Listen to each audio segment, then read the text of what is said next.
Take it easy.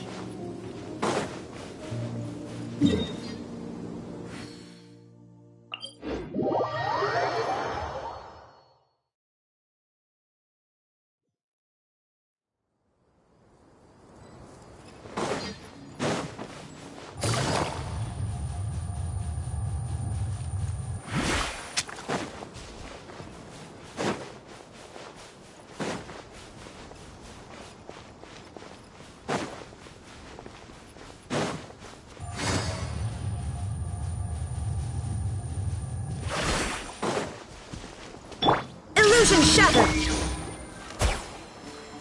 Sucker for a punch, huh? Things are about to get dicey. Everybody stand back! Huh? There is no escape!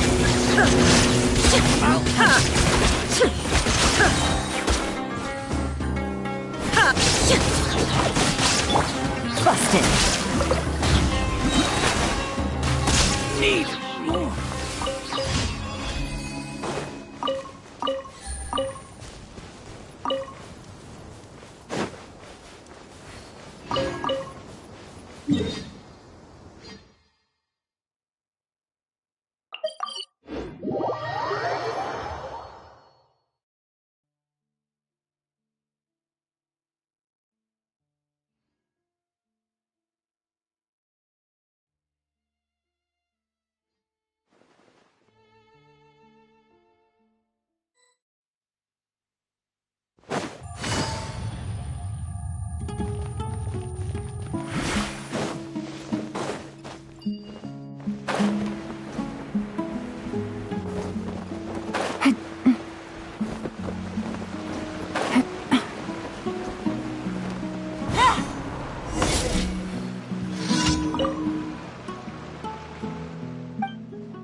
Take it easy.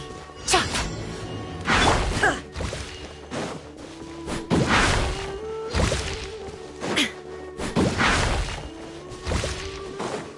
Ha!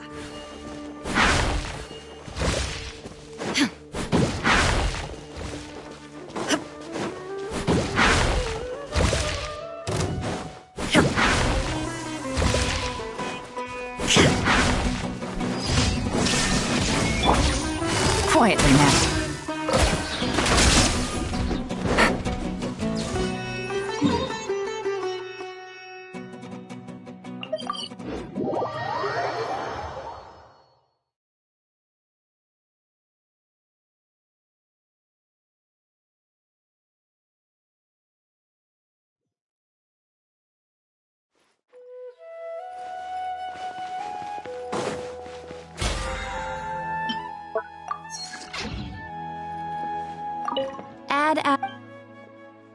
Thank you for Add Astro.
Shine down! I'm going in! Hey, nice and spicy. Gotcha. Game's up. Time's up. Inazuma shines eternal!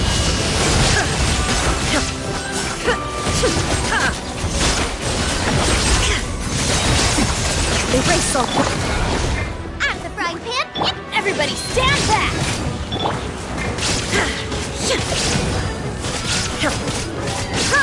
Torn to oblivion!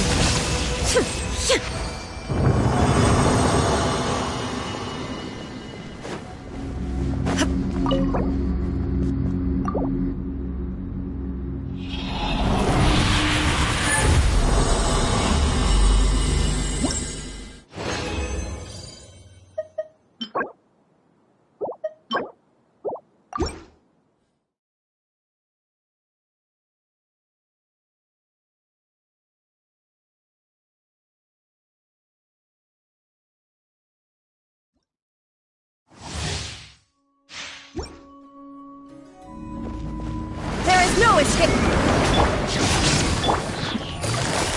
Busted. Boba, get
Down! Let's light it up! Quietly now. Things are about to get... Now you shall perish!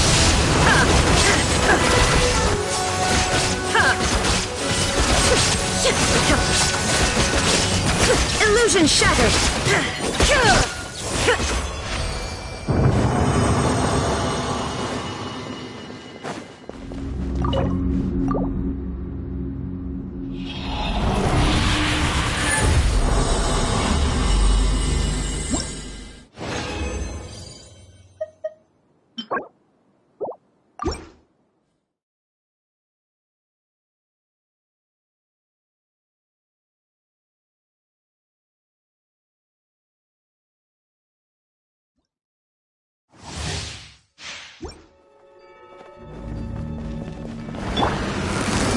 Busted! Everybody stand back! Out of my hand, into the fire! Here comes the catch! Inazuma shines eternal!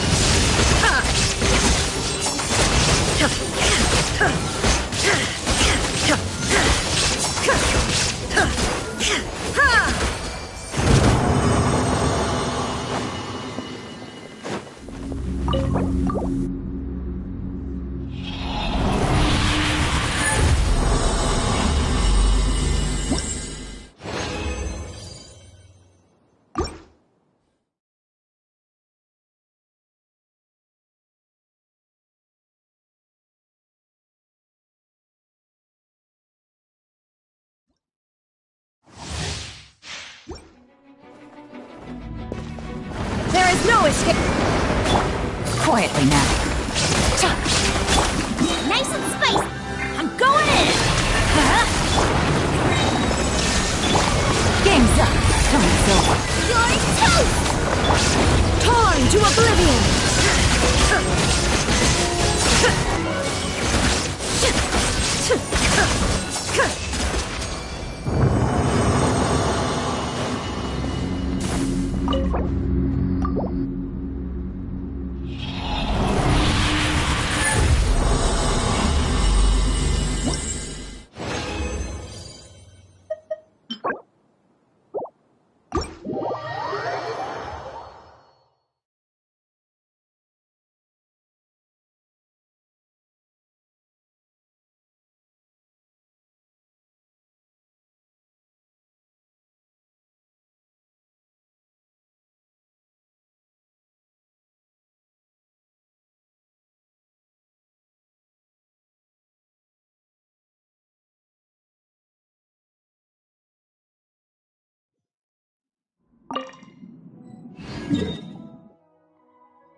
Exactly.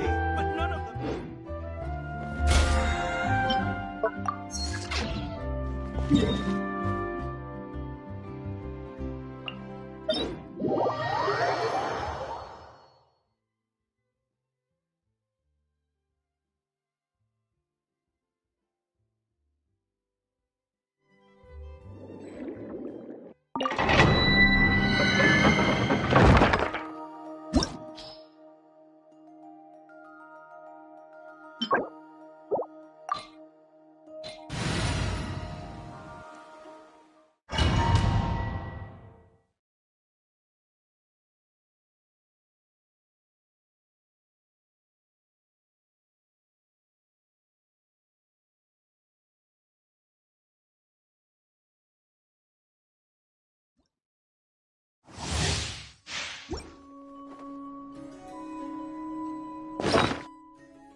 Illusion shattered! Busted. Boba, teamwork is dreamwork. Here comes the catch. Now you shall perish!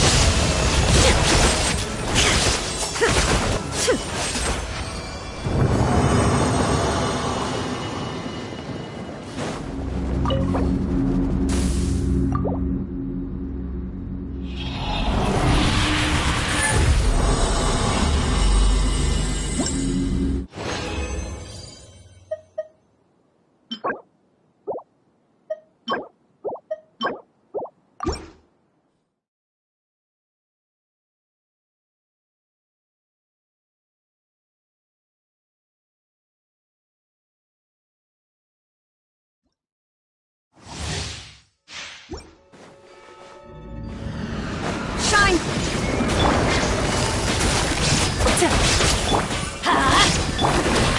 Nice and spicy. Everybody stand back. Game's up.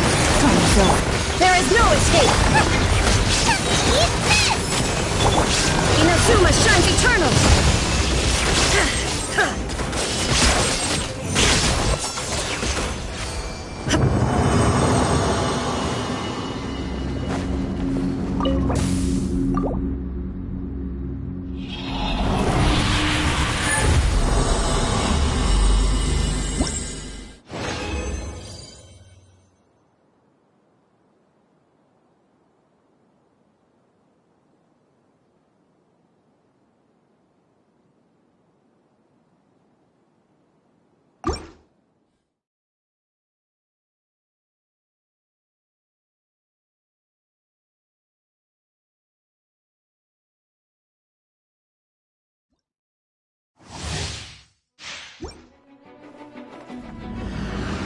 Shine down!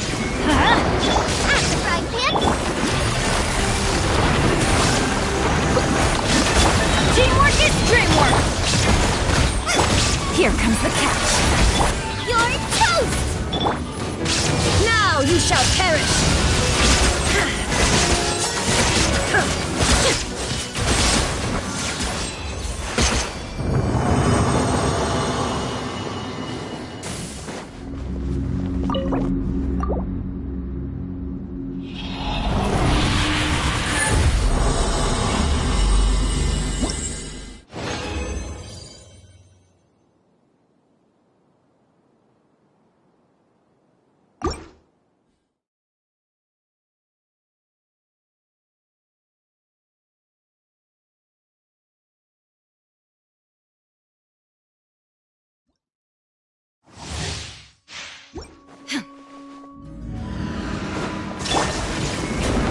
Gotcha.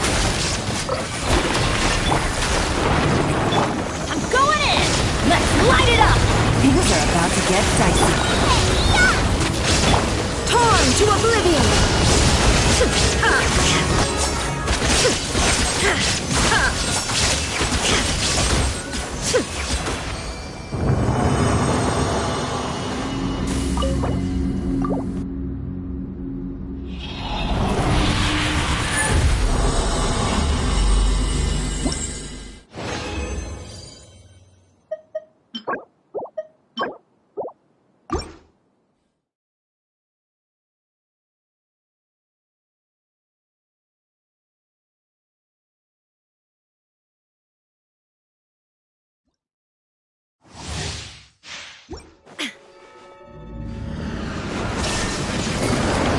Busted. Teamwork is strength! Game's up. Fun's over. You're toast! Nice and spicy! Now you shall perish!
Take it easy.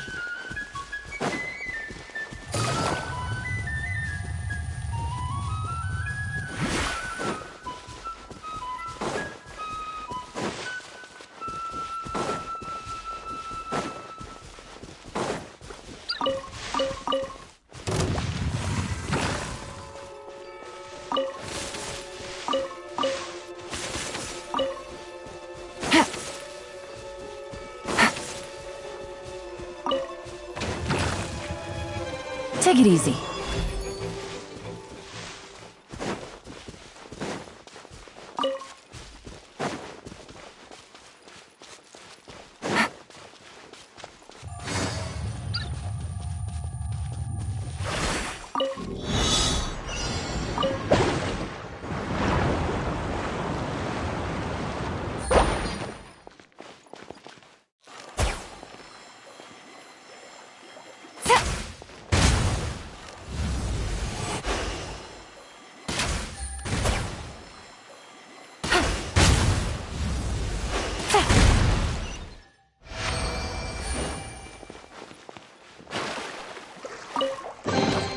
Treasure. One way to draw your target out of hiding.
Take it easy.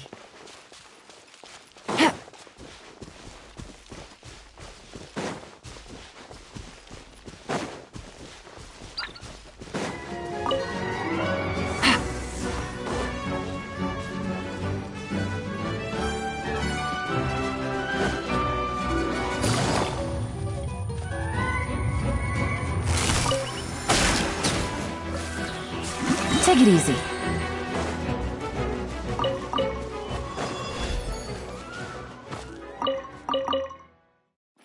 Hup.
Take it easy.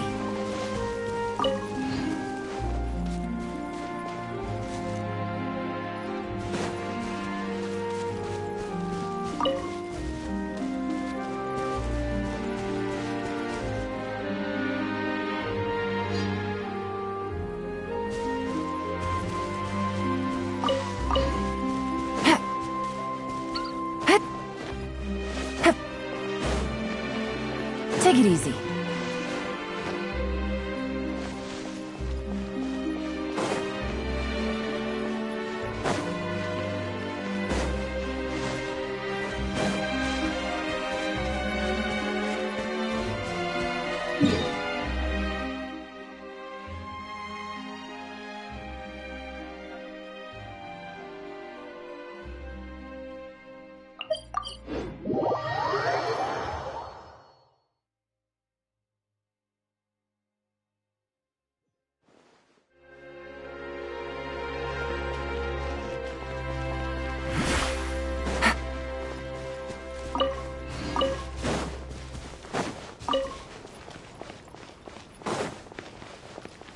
Take it easy.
no escape! I'm going in! Things are about to get dicey. Booba, get them! Hey, yeah! Torn to oblivion!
Gotcha!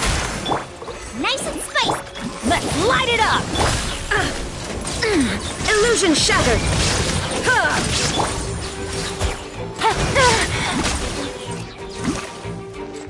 Everybody stand back! Here comes the catch. There is no escape!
Take it easy.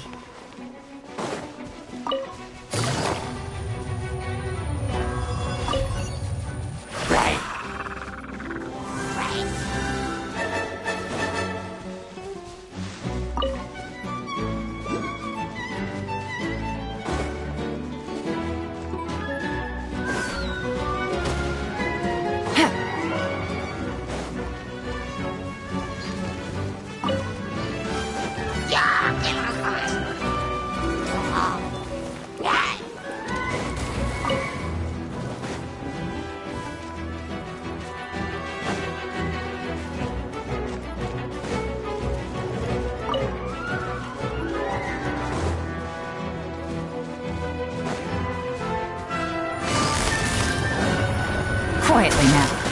Shine down!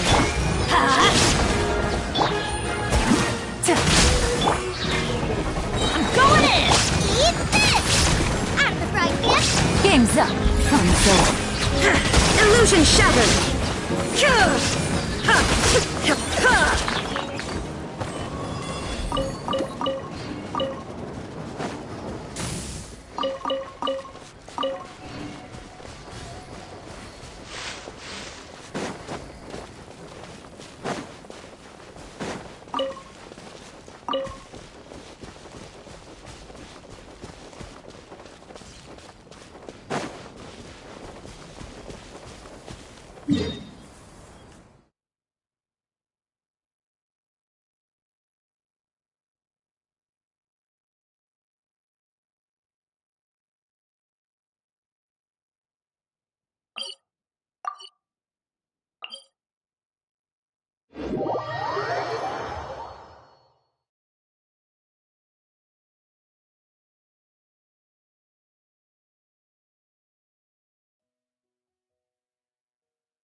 Hey, Catherine! It's us! Got any new commissions? Specifically one with a huge more attack, perhaps? You know we're worth it! For quality work and speedy results, choose Paimon and the Traveler! It's always a pleasure to see our two most avid adventurers again. Looking for the next challenge, I see. Actually, we do in fact have a rather urgent commission that is still open. Having read the details, however, I don't believe you'd consider it to be lucrative. Don't worry about that. We were just kidding. So what's the situation?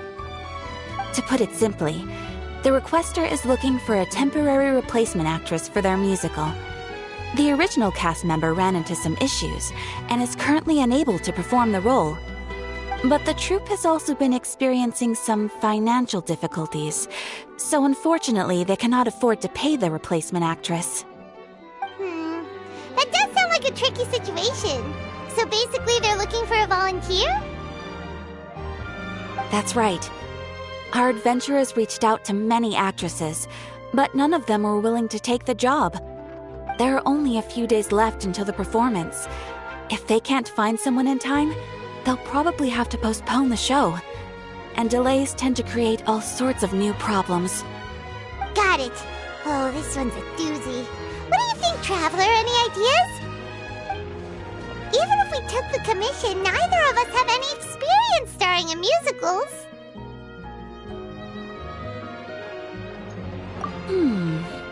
If you're interested in helping, why not start by having a chat with the requester?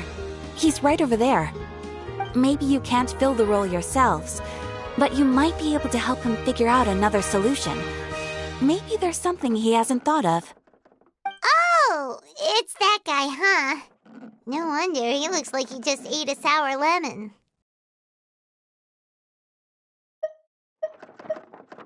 Paimon approves! Let's go!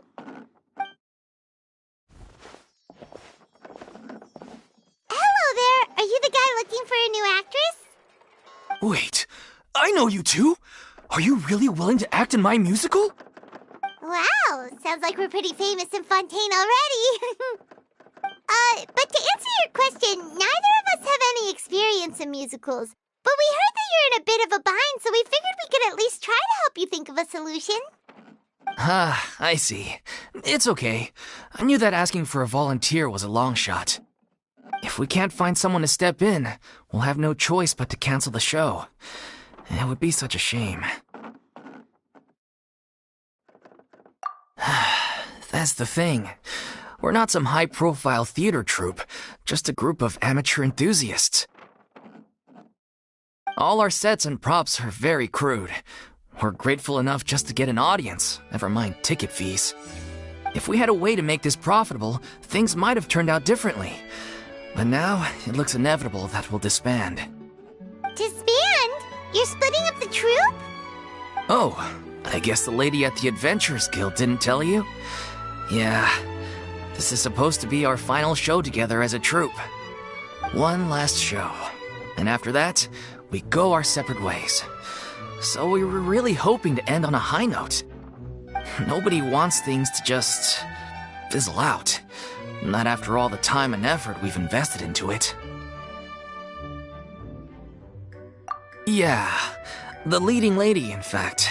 She's been dealing with a chronic illness ever since childhood, and unfortunately, it flared up again recently. It really drains all her energy, so she's in no state to perform. The show just won't be the same without her. But for everyone else's sake, I still hope we can find a way to hold the performance on schedule. Got it. We have a clearer picture now. Let's see if we can come up with any ideas. What if we sponsored the show? Traveler, how much more are you carrying? Please, there's no need to go that far. I wouldn't feel right asking such a huge favor, and I can't promise that we'd ever be able to pay you back.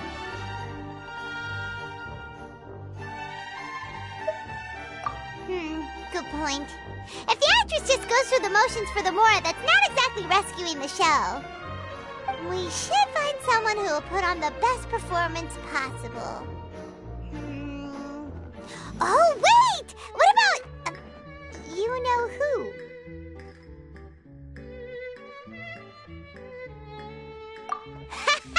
That's how you know we're the best of partners. Anyway, she should have all the free time in the world right now. She's really good at performing, and she was once super popular with the crowd. Performing in a musical should be a piece of cake for her. Who are you thinking of? Sounds like someone famous. Her! You're... That was a joke, right? Nope. Paimon doesn't actually know if she's performed on stage before, but Paimon's pretty confident that she'd be really good at it. You're not wrong there. She has actually performed in a number of big-name shows before. They were one of the reasons she was so popular.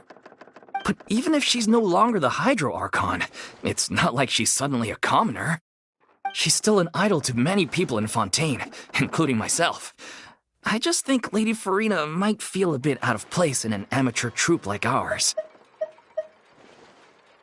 Well, yes, but... Fair enough. I mean, if she was actually willing to, then of course I'd be honored to have Lady Furina star in our show. I'm sure the rest of the troupe would be delighted too. I'm sure everyone in our troupe has probably dreamt of performing on stage with her one day. Of course, it all depends on whether she's interested. She might consider this opportunity beneath her. No point in stressing about that. We'll only know if we ask her. And besides, things are different now. There's no reason for her to be all high and mighty anymore. Thank you for your help. I guess I'll just stay here and wait for the good news. Good luck. Wait, where does Furina actually live nowadays? She used to live in luxury at the Palais Mermonia, but she's, moved out, right? As it happens, I have her current address here. I can provide it to you. Woo! When did you get here? I came over when things were starting to sound more promising. I thought I should be at the ready in case my assistance is needed. It is my duty to support commissioners in any way I can. Thank you, ma'am. Thank you so much. Well, now that we've got the address, we'll go find Furina. Back in a jiffy.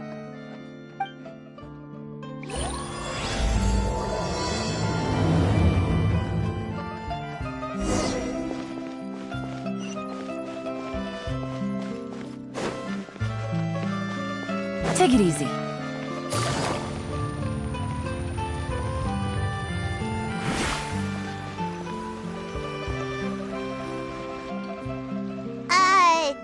Did Catherine really give us the right address?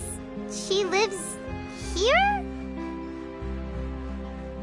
Not that there's anything wrong with this place, it's just, a bit of a step down from the Palais Marmonia. You know, it's common courtesy to make sure the homeowner isn't in earshot when you're denigrating their abode. Ah! Okay, when did popping out of thin air become all the rage? First Catherine and now you? I was just out on a shopping trip. I ran out of macaroni, so I went to grab a few more bags. I used to have a much wider range of choices when it came to food, but now I'm finding that simple, traditional home cooking can be quite delicious too. Not at all. As long as you have different kinds of sauces in, you can have macaroni and tomato sauce one week, macaroni and bolognese the next. Oh, sounds like you're really struggling to cope. How rude! Questioning my cooking skills. The audacity! It's not like I have a very eventful life these days. Actually, I barely leave the house. So I don't see how it's unusual that my meals are a little simpler now too. Besides, I'm sure I could master dishes like la lettre faucilor or blubber profiteroles in no time, if I felt so inclined. Ah, there it is. You don't know how to cook. Not yet, maybe, but... Anyway, what are you even doing here? I do hope you didn't come here just to ogle at my fall from grace. Let me first be clear that I'm not taking guests at this time. So if you're just here to clown around, then please be on your way. Shoo! Sorry! We're sorry! Please don't be mad! Yeah, exactly! What the Traveler said! Paimon wasn't trying to make fun of you. Hang on a sec, you weren't exactly holding back either. My help? Well, maybe you're forgetting that I'm no longer the mighty Hydro Archon. I don't even have a vision, you know. Don't worry, it's nothing that serious. It's just very specific, and you're the one with the power to help. Oh? Well, if that's the case, then fine. I'll spare you the lecture about your attitude just now. So tell me, what specifically makes this matter so specific? Ah, I see. I knew you couldn't have come all this way just to amuse yourselves at my expense. After all, I was once the brightest star in all of Fontaine, well-versed in all the various performing arts. A mere musical is well within my capabilities. But given the present circumstances, I'm afraid I must regretfully decline your casting request. How come? It sounds like this would be a breeze for you. True, but I have made a decision to retire from the stage. Although I am no longer required to play the role of the Hydro Archon, the time I spent inhabiting that character has left an indelible mark on me. Centuries of pretending to be a different person changes you completely. I'm not the same person I once was. Of course, that can't be undone now. It's too late, and I have no intention of reinventing myself all over again. But at least I can say that I no longer desire to play any new roles. Paimon can understand, but this is just a one-off part to fill in for someone who's sick. Surely that's okay. Whether it's a one-off or not, it's a boundary that I've committed to no longer cross. If I make an exception to the rule now, I'm just leaving a back door for myself, which would be the same as not having a boundary in the first place. So I'm not going to perform, and that is that. Okay, guess there's no convincing you.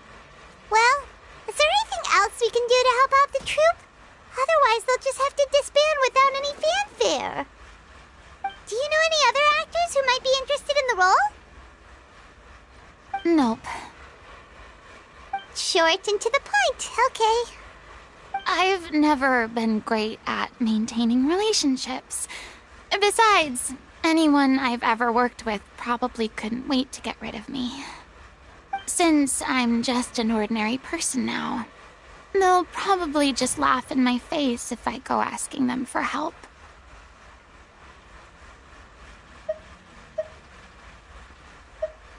Look, I'm sorry, okay? I'm sorry I drew a line in the sand without thinking about every possible grain on the other side. Well, is there anything else we can do? This performance really means a lot to the guy we're working for. Have I not made myself clear? You're barking up the wrong tree. I don't want this job, nor do I know of anyone else who would. Sorry. I didn't mean for that to sound so harsh. I wish I could help, really. But if I thought I had the answer to this problem, I would have said so by now. It's all right, Furina. Paimon just wanted to make sure we tried everything. Oh, everyone in the troupe will be so disappointed.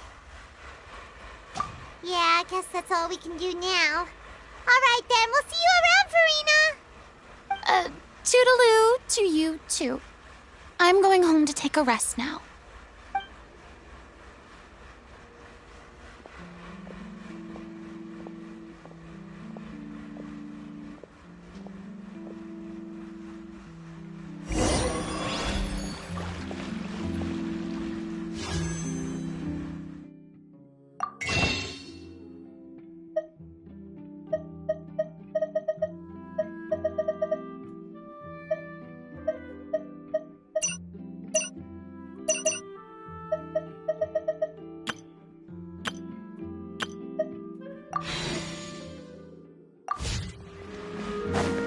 It's too bad, but we have to respect Furina's decision.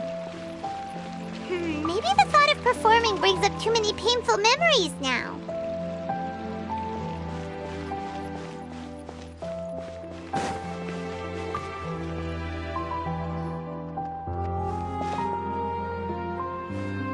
Huh? What's going on? Are they arguing? That's besides the point. I'll ask you again. Why did you start looking for a replacement without my consent? When did I tell you I'm going to take a step back? You didn't need to say it. We've known each other for how long now? We know the signs. But you never tell us about your illness, even when it's clearly flaring up. And that gives you the right to make a decision on my behalf? Shortly after you left, the troupe's lead actress came to the Adventurers Guild.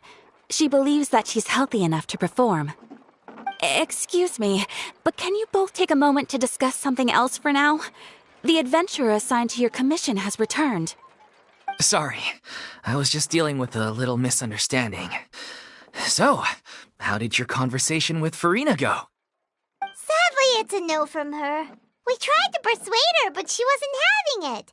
She doesn't want to play the role for personal reasons. I see. Well, circumstances have changed a little, so maybe that's not such bad news after all. You see, our leading lady has just informed me that she's well enough to make it to the show after all.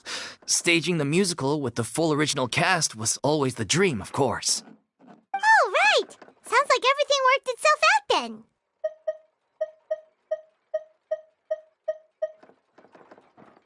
Yeah, she'd be livid. We'd get the scolding of a lifetime. Jeez, is Lady Furina really so harsh with people? Only joking, calm down. So, guess we can consider this case closed now, huh? Despite the fact that we failed to complete the commission, we were still racking our brains for ideas on the way back here. Look, there's no point arguing with you about this anymore. You've made yourself very clear, so I'll stop looking for a replacement. This is the last chance we have, though. If your illness flares up again, there won't be time to find anyone to replace you. So, are you absolutely sure you'll be able to handle it? The whole team is putting everything they have into this final performance. We have to make sure it goes ahead. Yes, I'm completely confident. I've been taking a new medication from the doctor, and it's working brilliantly. I'll definitely be able to tough it out until the performance day. I share everyone's desire to commemorate all our years as a troupe with a proper farewell show. So the last thing I want is to be left out. Every one of us thinks of this troupe as their home, myself included. You're right. I'm sorry. I let myself get too worried about the show. I should have asked for your permission first. All's well that ends well. Sounds like the show will go on. Sure.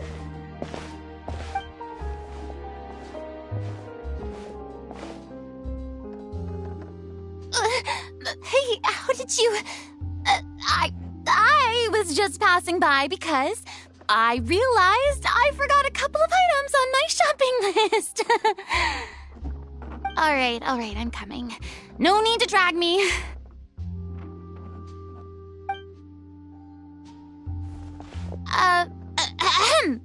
Hello, one and all. I couldn't help but overhear your conversation just now. Furina? Didn't you say you were gonna take a rest at home? What are you doing here? I was just ever so slightly concerned about the situation you mentioned. Yes, a teensy bit concerned, that's all. When you came to talk with me earlier, I jumped right to explaining my position and said some strongly worded things. And all before I even had a full grasp of the situation. Anyway, I just feel a bit bad about how it went down. I'm sorry, Paimon. Oh, it's totally fine. Paimon didn't take any of that personally. You really have a knack for asking the most uncomfortable questions, don't you? I felt very sheepish, having had a change of heart after flatly refusing you. And then, to make matters worse, you caught me. But in any case, it sounds like the issue has already been resolved. Yeah. When they said they were gonna ask for your help, I almost had a heart attack. I mean, how could we be worthy of having Lady Furina star in our show? There's no need to think like that, and no need to keep addressing me as Lady. Just Furina is fine. I was wondering, if this troupe is so important to all of you, why does it have to disband? If the difficulties are purely financial, then there must be a solution. You could put the shows on pause while you look for a sponsor, for instance. Everyone seems so devoted to the troupe. I'm sure if you keep chipping away, you'll find a way through. We all want to believe that, but some things are just beyond our control. Everything's been going downhill ever since we lost our director. She was the heart and soul of our troupe. She kept us going. Her name was O'Reilly, and she was the founder as well as the artistic director of our troupe. And tragically, she was a victim in the serial disappearances case. What? That's actually how I recognized these two.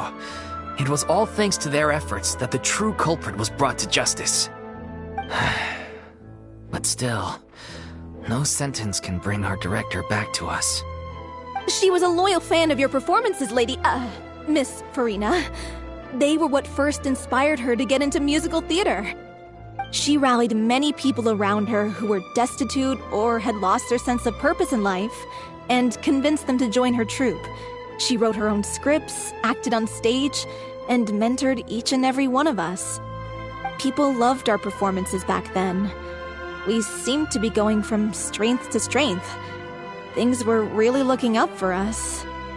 And then disaster struck. Yeah. After that, the entire troupe fell into disarray. None of us know anything about script writing, let alone how to handle the business side of things. We've been doing the best we can, but despite our efforts, things are slowly but surely falling apart. It's agonizing, but ultimately, we'd rather end things now on our own terms than stick it out to the bitter end and watch all our dreams turn to dust. Oh. What a terrible waste. A gifted artist from humble beginnings who achieved so much and no doubt had much more to give. And then her life was so cruelly taken. I suppose it's fair to say then that this final show, besides being your farewell to the stage, is also your final gift for her? Yes, exactly. We all miss her terribly. Well, good thing I followed the traveler here. After hearing this tragic tale, I can no longer stand by and do nothing. Furina. I know what you're thinking, but I by no means plan to cross the boundary I've set for myself. Besides, they're no longer looking for a replacement anyway. I can, however, provide some artistic guidance from the vantage point of a highly experienced audience member. But only if you feel this is something that would help, of course. Oh, most definitely! We'll take any guidance that you can give. We unfortunately don't have any budget for a consultant, though. Will that be a problem? I don't need any compensation. All I'd ask in return, if you're willing, is that you tell me some more about the life and work of your late director. Something I've begun to realize since my departure from the Opera Epiclese is that there's a lot you don't see when you observe everything from on high. The law only judges criminal behavior and does not weigh human emotion. The court's verdict can settle the question of criminal liability, but what about all the unresolved emotions of the parties involved? What happens to them?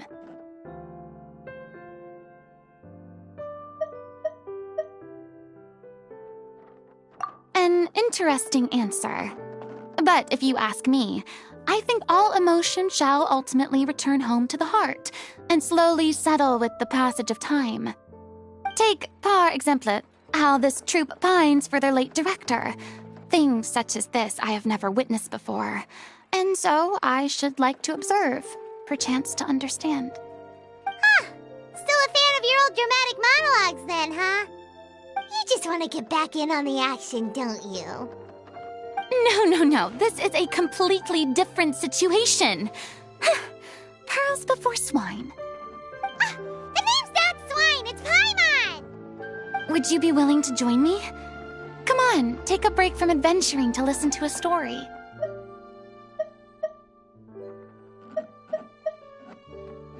Thank you all so much. Our director was a huge fan of Miss Furina's performances, as of course we all are. All right, follow me. We'll go to our usual practice space. Please excuse the size. It's a little on the smaller side.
Huh? Lady Furina? What's Lady Furina doing here? Hello all. Allow me to explain. as of today, Lady... Miss Furina will be supporting our production of The Little Oceanid in the role of artistic consultant. These two over here are the ones that made it possible. They kindly reached out to Miss Furina on our behalf. I'm sure they need no introduction. You bet! That was the trial of the century! You helped bring our director's murderer to justice. We can't thank you enough. Oh, please don't mention it. We're just here to join in on the fun. So, you were saying The Little Oceanid? Yeah, that's the name of our final show. It's an unfinished script left behind by our director. One of our greatest regrets is that she never got to complete it. So, if we can bring it to the stage and make it a successful show, we can all take some solace in that. Wait, but if it's not finished, then... Yeah, we've been battling issues on every front trying to realize this dream. Anyway, let me give you a quick summary of what the story's all about. The protagonist of the story is a young Oceanid who transforms herself into human form, despite the protests of her family. She longed to live just like any other human, and sure enough, she found friendship and even love. Everything seemed perfect. But one day, her true identity was exposed, and her world came crashing down around her. So far, so good. A classic tale. What happened after that? That's one of the issues we've been trying to deal with. Unfortunately, this was as far as the director got with her script. We need a proper ending so we can bring this musical to the stage. But people have different opinions on which direction to take it in. We still haven't decided between a happy ending or a true-to-life tragedy. By true to life, you mean the director's sudden disappearance? Yeah, like they say, truth is stranger than fiction. But then there's the question of whether we really want to use the stage to pass our raw pain onto the audience. Exactly. A lot of the time, people come to watch a show just hoping for some light entertainment. We have to consider their emotional stake in this, not just our own. And one last thing. We're still waiting on confirmation from two of our main actors. The first is Paulo, who plays the protagonist's lover. He's locked himself away to focus on writing an ending for the script, but the deadline's passed and we still haven't heard from him. The other is Villemont, who plays the main antagonist. He took the director's death pretty hard. Hasn't set foot in the city since. He did write to us, promising that he'll be there for the final performance, but we haven't seen or heard from him since. So we're not really sure what to make of that. Although, now that we have Miss Furina helping us, maybe we should take the opportunity to get everyone back together. What opportunity? What do you mean? Maybe you're unaware, but your name has always been like a rallying cry for us. Our director was constantly singing your praises. All of us look up to you as a role model. Oh, stop! You're making me all flustered. Although, not in a bad way. I suspect the reason they're dragging their feet is that they have their doubts about whether the show will really go ahead, considering all the issues you've been facing. But one by one, all the obstacles are being removed. Now is the time to rally the troops. Makes sense. Okay, priority number 1, let's check in with Paulo and see where he's at with the ending. He went back to Poisson a few days ago. Said that staying in a friend's home might help him to relax and escape the feeling of isolation. I thought the last thing his friend would want right now would be to take visitors, given that Poisson was flooded not too long ago. But I guess it's the opposite. A friend in need and all that. Yeah, maybe he could use some company. Poisson.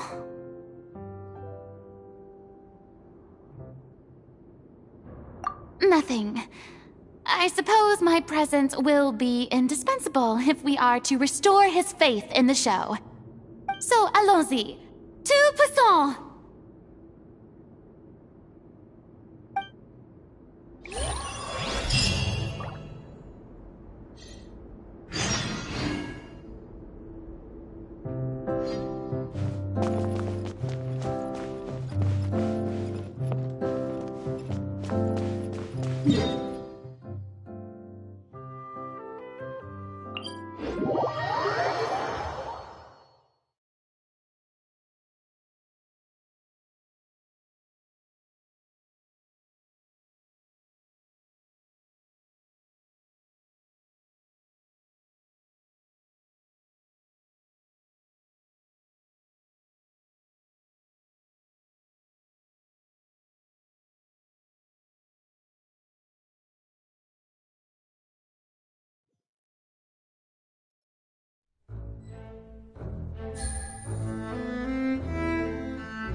It's important to inspect your diving equipment regularly.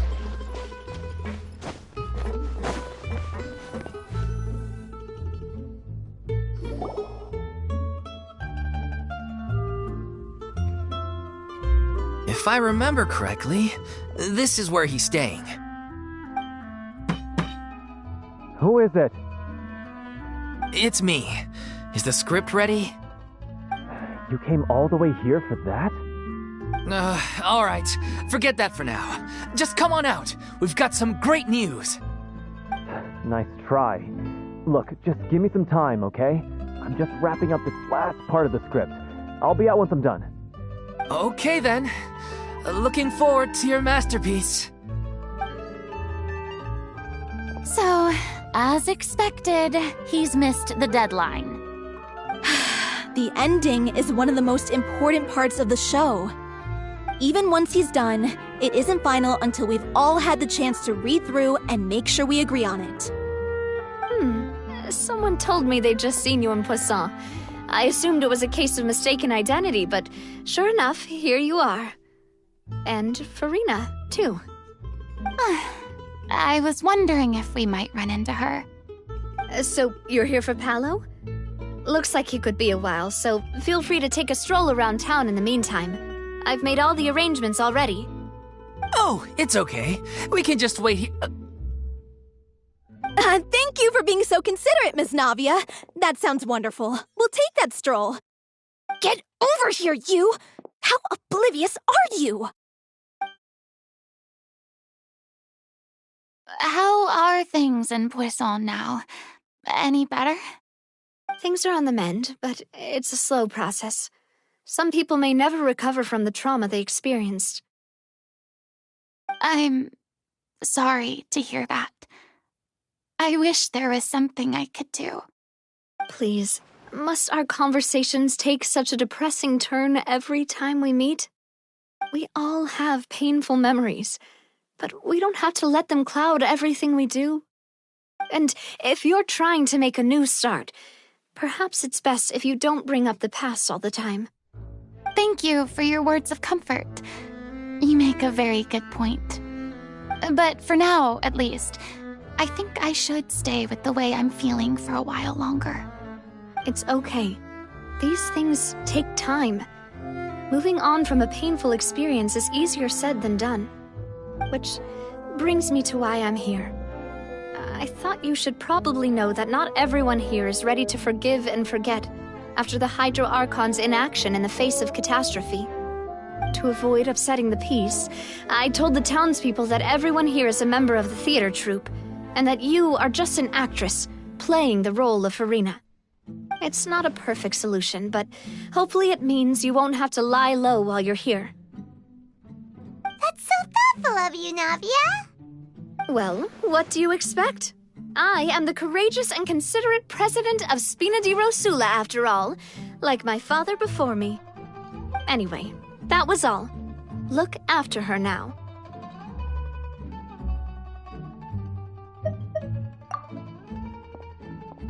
Off we go then. Let's take a look up there. I don't have any friends that I can be frank and honest with, so maybe she's right. You're the closest thing to friends that I have.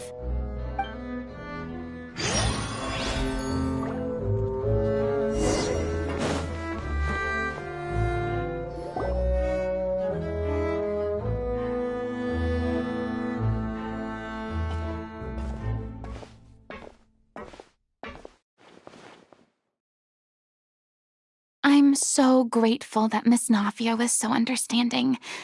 To be perfectly honest, I didn't know if I was ready to meet her. It's always easiest to just run away from your problems. But that never fixes anything. You can't get around the obstacles without facing them. So that's why you were nervous when they brought up Poisson. Yeah. I'd be lying if I said I wasn't scared of coming back here. Still, I felt it was something I had to do. As I was saying before, I want to see for myself the things that I never could in the past. I'd be overjoyed if the people here could find it in their hearts to forgive me. But they're more likely to unleash a tirade of vitriol against me, which, of course, I completely understand and accept. Yeah, I can tell people are watching me.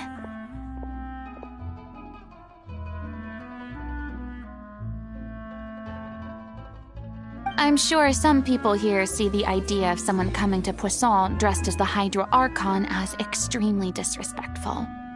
I used to be terrified of the gaze of other people, especially when they had suspicion or resentment in their eyes. I guess I wasn't quite ready for this after all. I'm not surprised you're making yourself go through all of this.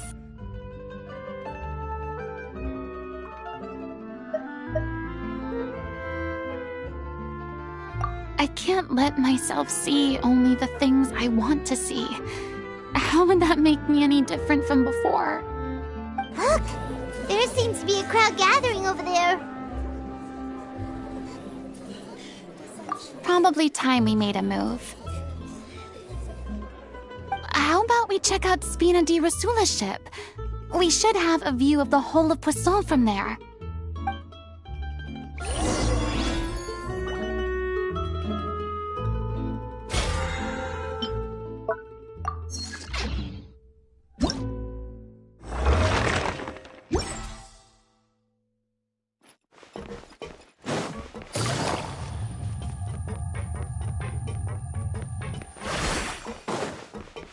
Take it easy.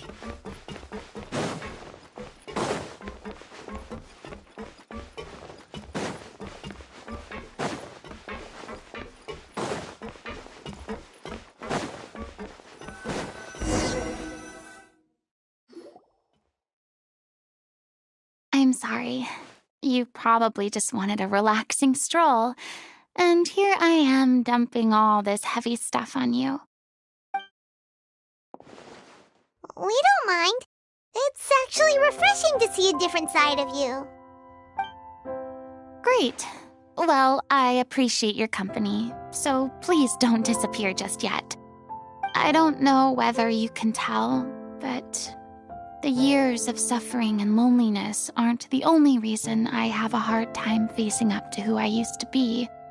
As I stand here by the ship, I can't get the images of the rising water out of my mind. One after another, people were taken by the water.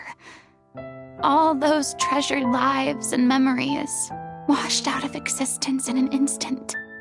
They thought their god would protect them. They had absolute faith that when disaster struck, a divine power would save them from harm. And all the while, I played my part to perfection to convince them that was true. But then the floodwaters finally came, and the Hydro Archon did nothing. You shouldn't look at it like that. You're only doing your duty. I've had to go through so many moments like that for the sake of protecting the truth. As time went on, it got harder and harder to bear, and I became more lonely and isolated. Eventually, I realized I had nothing left except the truth. I became terrified of completely failing in my task, and was haunted by the thought of being left all alone, weeping on my throne. Fortunately, we were able to avoid the worst-case scenario thanks to the help of heroic individuals such as yourselves. Everyone rose to their responsibilities, and I finally regained my freedom. But on some level, freedom also means no longer being needed. I have no further use to people. Paimon would have never imagined you'd see it that way. Reward?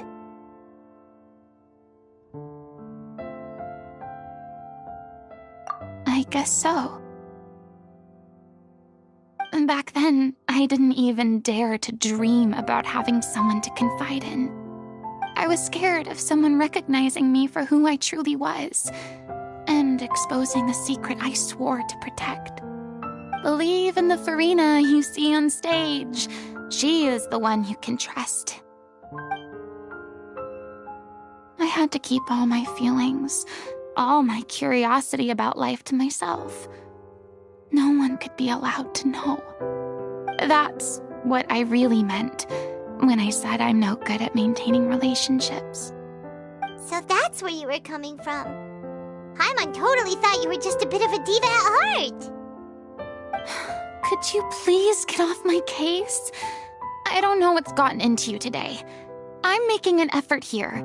You could at least try to do the same.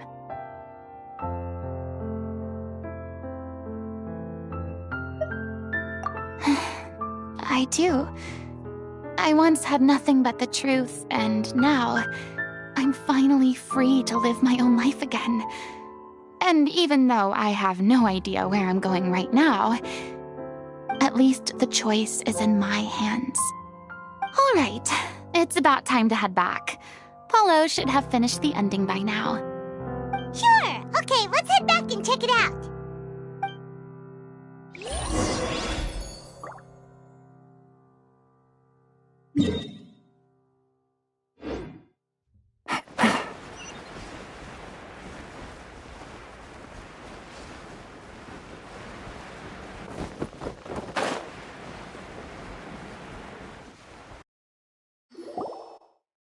Didn't you say you needed to watch what you eat? You're supposed to be cutting down on fried foods, not wolfing down copious quantities of fish and chips, you know? Come on. It's not every day we get to dine at Spina di Rosula's expense. Can you believe how generous she is? I'm not about to pass on free food. Anyway, my character doesn't need to be slim and good-looking. That's your job. Are you kidding me right now? It's not your character's health I'm worried about, it's yours. I've spent my whole life battling the effects of ill health, and it kills me to watch you willingly ruin yours by filling yourself up with junk all the time. Oh no, looks like they're arguing again. We're back! Could you maybe put your differences aside for a moment? Ah, you're back. We've been enjoying Spina di Rosula's VIP treatment in your stead. Paulo's nearly done. We shouldn't have to wait too much longer. Great! So you were discussing your characters, right? We heard she's playing the Oceanid who turns into a human girl. What about you? Me? I'm an Oceanid too. He was originally supposed to take the form of a crane, but he... outgrew that role. Well, the costume at least. So now he's playing the boar instead. Sorry. The boar's not a bad character, actually. He's the one who raises the little Oceanid, yes? That's right. He has some pretty memorable lines, too. Like when he imparts some solemn words of wisdom to the little Oceanid. If you become human, you can reveal your secret to no one. You will face suffering and loneliness. Is this truly what you want? Wait, that sounds kind of familiar. It's the most important line in the whole script. I think it's a symbolic statement about our director's life and legacy. She kept quiet about all the trials and tribulations she faced in running our troupe, allowing us to devote ourselves fully to performing. It was only after she was gone that we realized how tough her job really was. You mentioned earlier that the troupe is like your home. Yeah. I was born with an incurable illness, and once my family found out it couldn't be treated, they decided they didn't want me anymore. I spent some years taking whatever work I could find and trying to manage my illness with various medicines. But whenever I had a bad flare-up, I'd be lying in an alleyway for days at a time. It was like that until the director found me one day. She told me I had a great voice and asked if I was interested in studying singing from her. I said yes. She took me under her wing, taught me to both sing and act, helped me find Mora for my meds, took care of me when my condition decided to flare up. I know it was all a huge burden on her. She sounds like a really incredible person. She really was. She gave everything she had to her troupe and the people in it.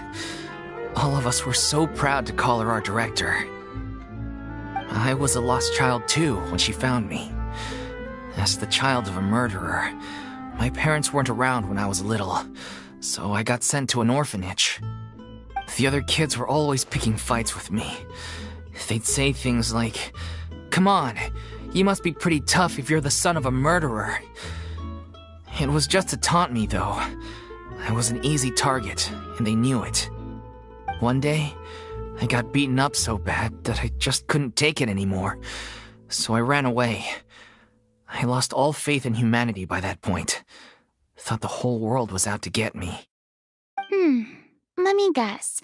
Fortunately, the next person you ran into was the director. Yeah. For the first time in my life, I was somewhere I felt safe. And I promised myself I'd stay here until the day the group parted ways. The day you hoped would never come. How times change. Oh, you're finally done? Get your butt over here. There's someone I need to introduce you to. This is our new artistic consultant, Miss Furina. Furina? The Furina? Oh my god, how did you manage to wrangle that? Please, the honor is all mine. I was profoundly moved to hear about your troupe and your wonderful director. I just wanted to do something to help. Same here. Even so, this is just... Oh, wow. I'm sorry. I'll try to calm down. Now, where was I? Ah, yes, the script, of course. Let me give you a rundown of how the story unfolds in my version of the script. I'm sure you're already familiar with the beginning of the story. A little Oceanid decides she wants to become a human against the wishes of her family. She finds love and friendship in the bustling city. But then, disaster strikes. The people start to notice that all the fresh water in the surrounding area is slowly disappearing.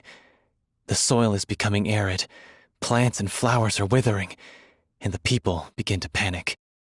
The little Oceanid, Cleo, and her lover decide to do something about it and investigate the truth of the matter together. In the end, they discover that all the waste and pollution created by humans over the years has caused the fresh water to flee the land, as if driven by a consciousness of its own. Consciousness? You mean the water is sentient? Water as a conscious entity. There's actually quite a few stories that explore this theme. Since the little Oceanid is a water spirit, she immediately understands how the water is feeling. She then tells her lover about her true identity, as well as the truth behind the crisis. Her lover accepts her for who she is, and works with her to find a way to bring the water back.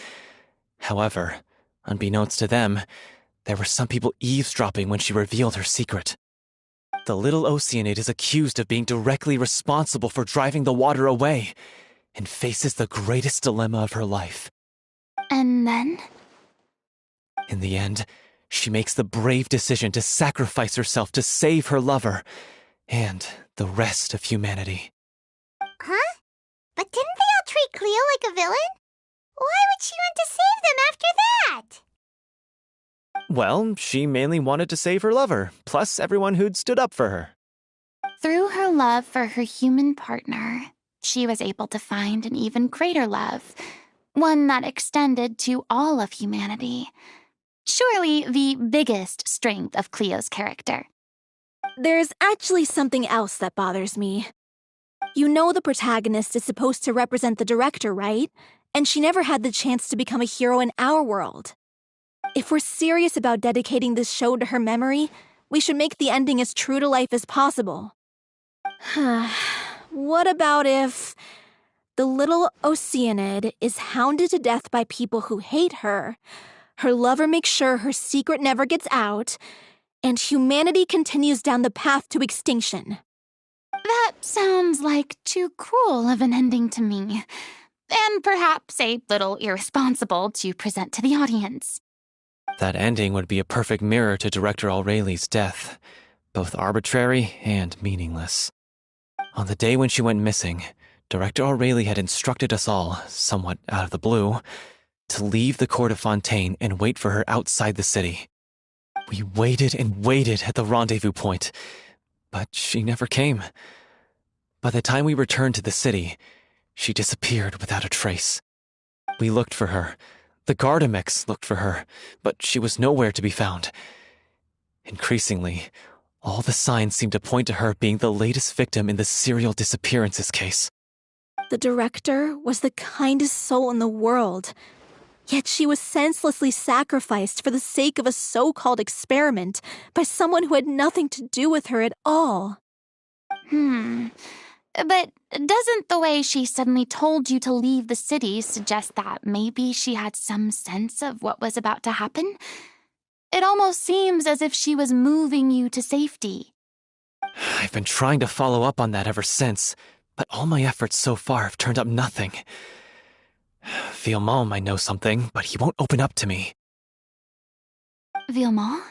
The one who's playing the role of the villain? Yeah. He's been overwhelmed by grief. I think the director's death hit him hardest of all. Grief? Guilt, more like. Also, I have a hard time imagining that anyone took it harder than me. Because, well, speaking of the play being true to life, I was deeply, madly in love with Aureli. What? You kept that one quiet. It's time to be upfront with you all. No more keeping secrets from each other. We'll never be able to agree on the ending if we can't be honest about how we feel. I did tell her how I felt once, but she turned me down pretty much straight away. She said that we were all like brothers and sisters to her, and she'd never considered us as potential romantic partners. Not that it came as a shock or anything. It was what I was expecting to hear. So I told her I'd always be there for the troupe, and I'd always be there for her. I said, maybe one day in the future, when everyone's settled into their own lives and on the up and up, and managing the troupe no longer required her constant attention, well, maybe then she could reconsider what she really wanted in her life.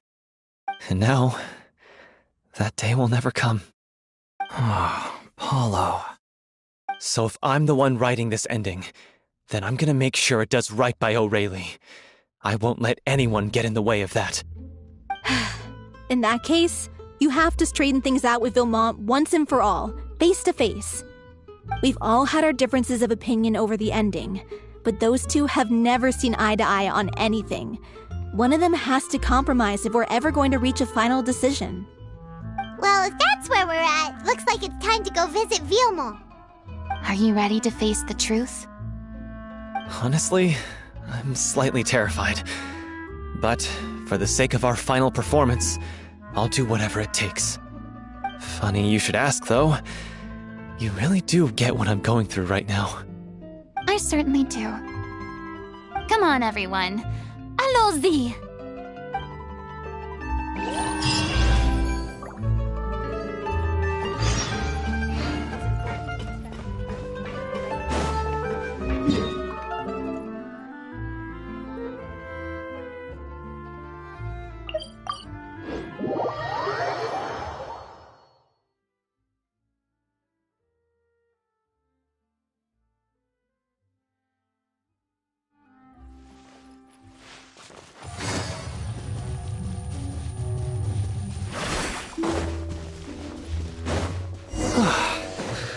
This is tough going. As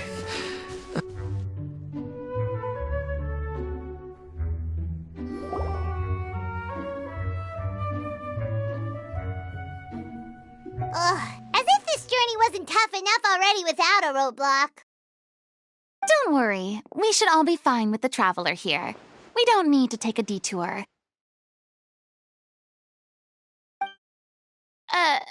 Wait, why are you all looking at me? You're not seriously expecting me to fight, are you? We're just curious, that's all. I don't think anyone's ever seen Furina in a fight before. Yeah, but don't you remember why? The Hydro Archon willingly gave up all her power so it could be converted into indemnitium. Miss Furina said so herself. Precisely! And I'm not even the Hydro Archon anymore, so all my power is gone anyway. As much as it pains me, unfortunately, I should just stay put. I'm more like a damsel in distress more than anything. That sounded so smug. Ugh, secondhand embarrassment is unbearable. C'est la vie, indeed. Alas, I am forced to watch on helplessly as a more brave and seasoned adventurer than I swoops in to save the day. Aw, too bad. I was so pumped to feast my eyes on fight mode Furina. Sorry to leave all the heavy lifting to you. Don't worry, piece of cake.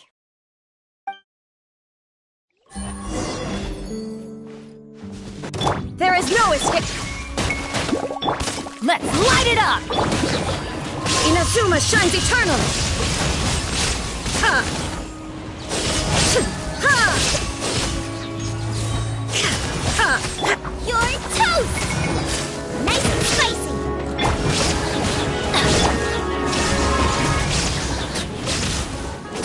Bravo! Good show! You certainly live up to your reputation. Yeah, thank you. Anyway, the path is cleared now, so onwards and upwards.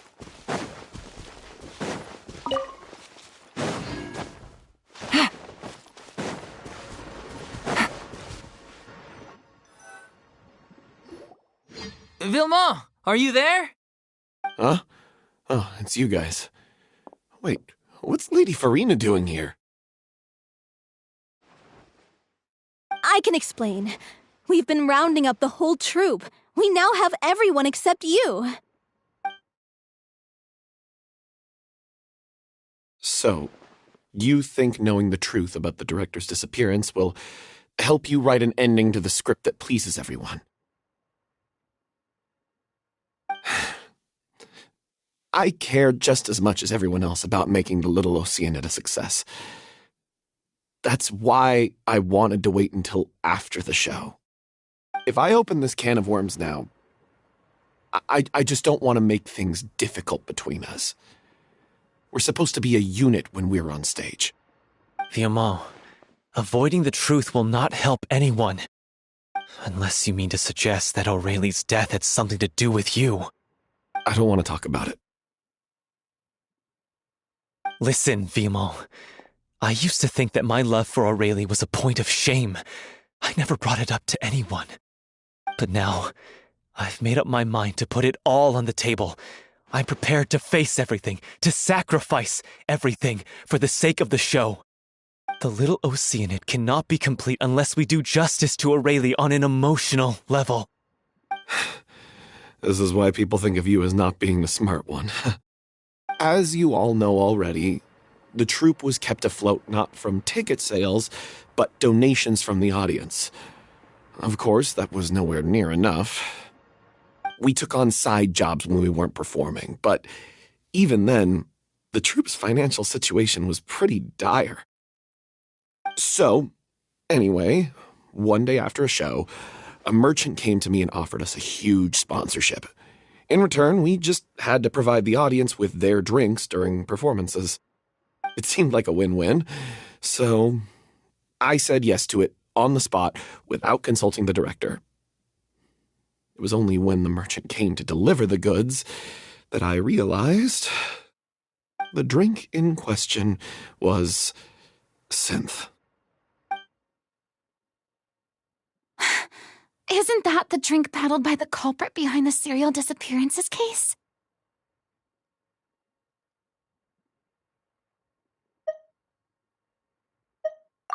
I freaked out when I saw the boxes, and I told the director everything right away. She was completely shocked as well.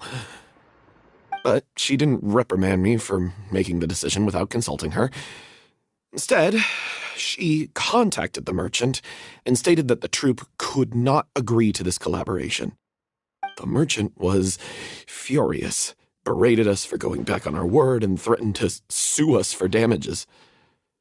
The amount was astronomical. There was no way we'd be able to pay. And then?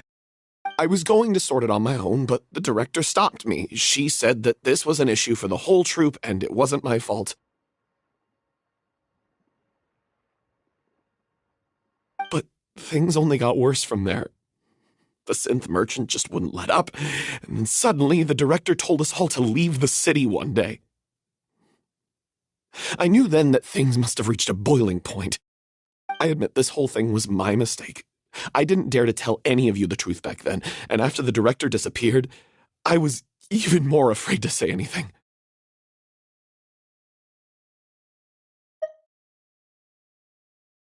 Yeah, I got Aurelie killed. There, I said it. Happy now? Hey, don't say that. You traitor! You knew Aurelie was in danger. Why in God's name didn't you tell us? What do you mean, you were afraid? This was a life-and-death situation. We could have saved her! How could you be so stupid? Please, try not to get too worked up. Yeah, listen to him. You need to stay calm. Stay calm? How can I stay calm? This guy got Aurelie murdered! She was the love of my life! And he has the gall to try and high-road us, claiming that he kept his mouth shut for the sake of the show! How about taking some responsibility for what he's done? All I can say is I'm sorry. Truly. I wanted to apologize to everyone in the troupe, but that won't bring back the director. What good is my apology now?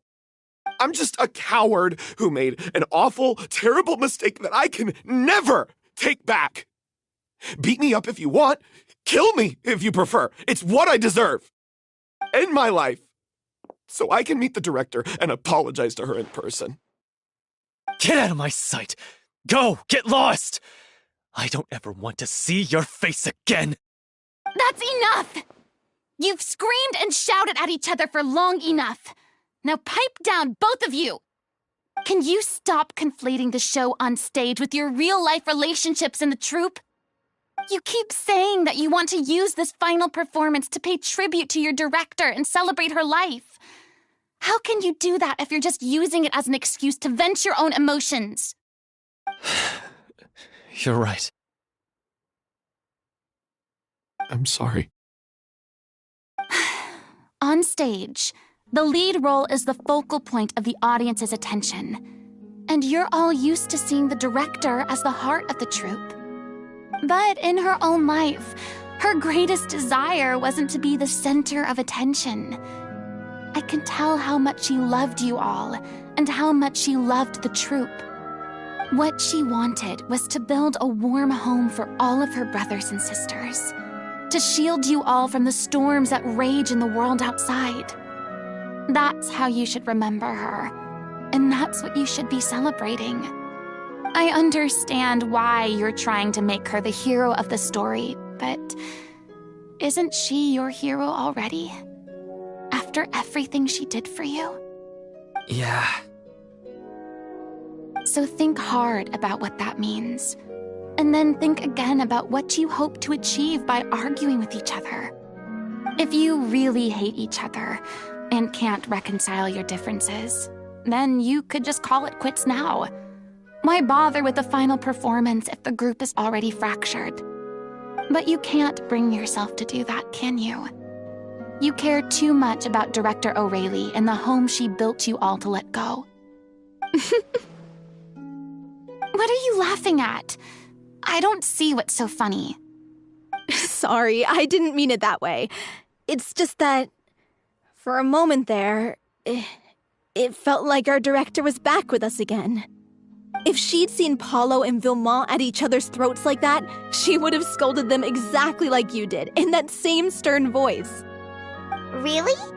But she sounded like such a gentle person. Of course she was. Even her harshest lectures came from a place of kindness, and it showed. She really was a truly outstanding person. What you said, it really puts everything into perspective. I'm truly sorry. I really meant for this to be a genuine apology, but I ended up making it all about me and my self-pity. It's all right. Let's save all this for after the performance.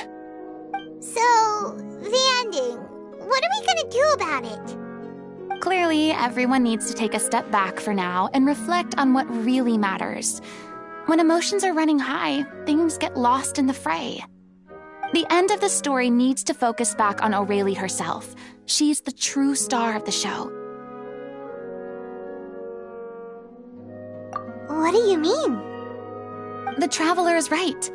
You once investigated that underwater synth base and recovered items belonging to the victims. If you could find anything that O'Reilly left behind, perhaps we can get a better sense of what she went through in her final days. You really think that's possible? I trust that nobody would object to the ending of the story being based on O'Reilly's true feelings. No. Well, we'll leave this in your capable hands. Come, let's pay a visit to the Palais Mermonia. The rest of you, head back to the rehearsal location for now and wait for our good news.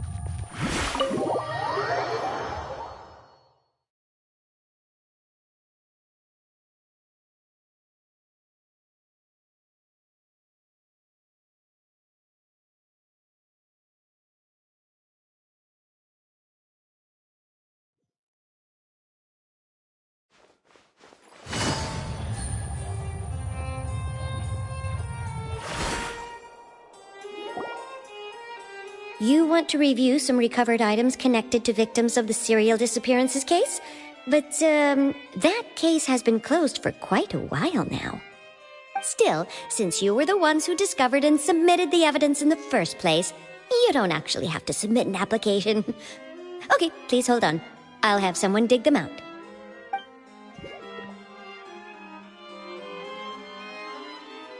So, this is all O'Reilly left behind. Just whatever she was carrying on her person and this tattered old notebook. Hey! It's full of script lines! And sketches too! Looks like they show where the different props should be placed on stage. Let me take a look. Maybe there's something in here from after she was kidnapped. Aha! I found something. To whoever discovers this diary. Let's see. Looks like she kept a detailed record of her captor's actions. She even mentions the truth behind the experiments on dissolving young women. If we'd had the chance to examine this notebook carefully back then, it would have been a conclusive piece of evidence proving Vacher's guilt. Vacher took so many lives. It's still so unthinkable how many victims he had. I guess Aurelie must have written all of this down in the hope that her records would one day be of use to investigators. Wait, it cuts off. Her handwriting here gets patchier and more illegible by the line. She probably didn't have much strength left. Her final words are...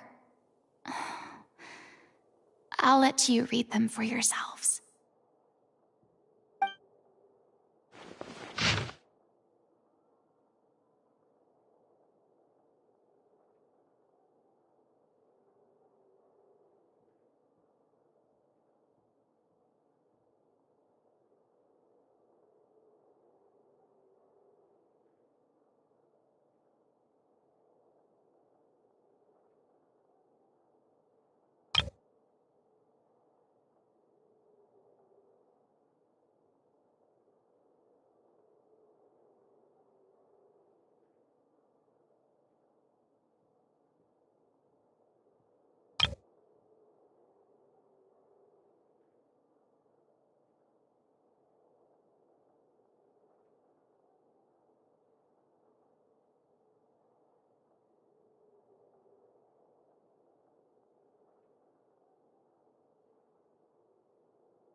She was so terrified.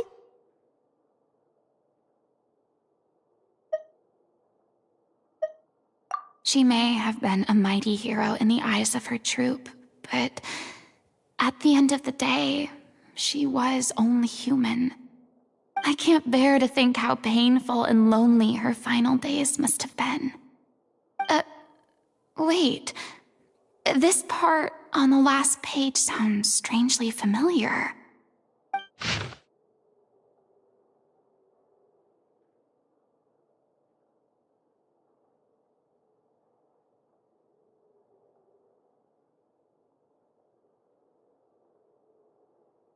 If you become human, you can reveal your secret to no one. You will face suffering and loneliness. Is this truly what you want? Isn't that the most important line in the Little Oceanid? Because I am an older sister to them. Oh. So she didn't regret her decision. Even as she sat in silence, waiting for death to come. I'm sure this is what the troupe would have hoped to hear as well. She had their utmost trust, admiration, and love, and she truly deserved it. Let's go. It's time for them to learn Director Aurelie's final thoughts.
She deserves a hero's farewell.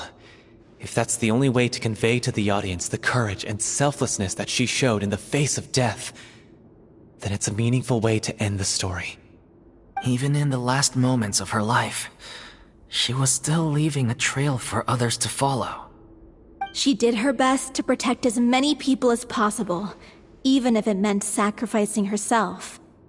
We know what choice our little Oceanid would have made now. I don't think any more discussion is necessary. Well, Vilmont, if we put the past aside for now, do you think you can bring yourself to go ahead with the show? I will channel all my regret and put it into my performance, to make this a show worthy of our director. I won't ask for your forgiveness, and you don't need to worry about my feelings. This final farewell show should be about Director Aurelie and her alone. Then it seems like we've reached a consensus. I have a feeling that this will turn out to be the most mesmerizing performance of your lives. Really? How can you be so sure when you've never even seen them perform before? Don't underestimate my experience. After watching a countless number of musicals, I've learned one important thing. If you want to move the audience with your music, you must fully commit and immerse yourself in your role, pouring all your emotion into your performance. And aren't human emotions, love, hate, regret, and hope, just the most mesmerizing things in this world? I don't believe anybody could be more committed to bringing this story to life on the stage than they are now. Thank you for the vote of confidence, Miss Furina. And thank you for supporting us through all this. Then, let's not delay things any longer. We need to discuss the details of the ending and get it nailed down once and for all. Actually, before that, I'd like to make a proposal. During the curtain call, please allow me to use the director's name instead of my own. Huh? But then... After all, this role was originally meant to be played by the director. I'm just filling in for her. Besides, a role commemorating her life should be associated with her name. Well, if you're sure you're okay with that, I have no objection to it.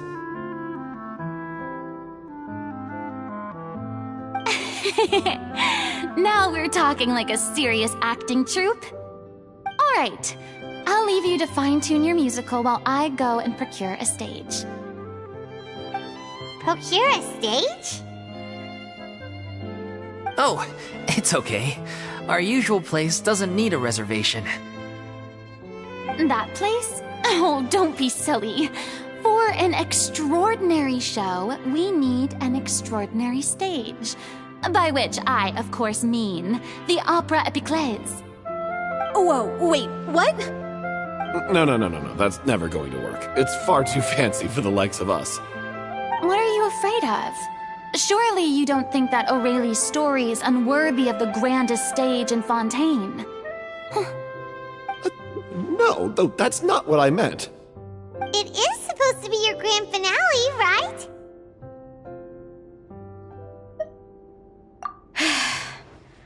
I have no problem with it then. How about the rest of you?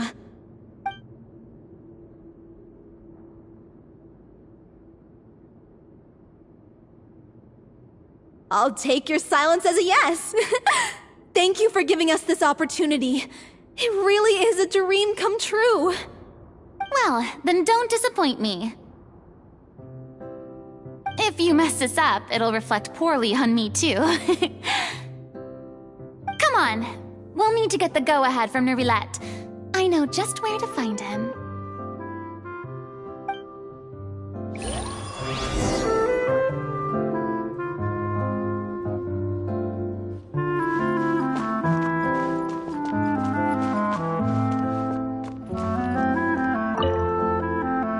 First Miss Furina, now the Opera Epiclese? If only the director was still with us. Hey, come on. There's no point in dwelling on that now. We have a lot of work to do. Yeah, you're right. now's not the time to get all melancholy.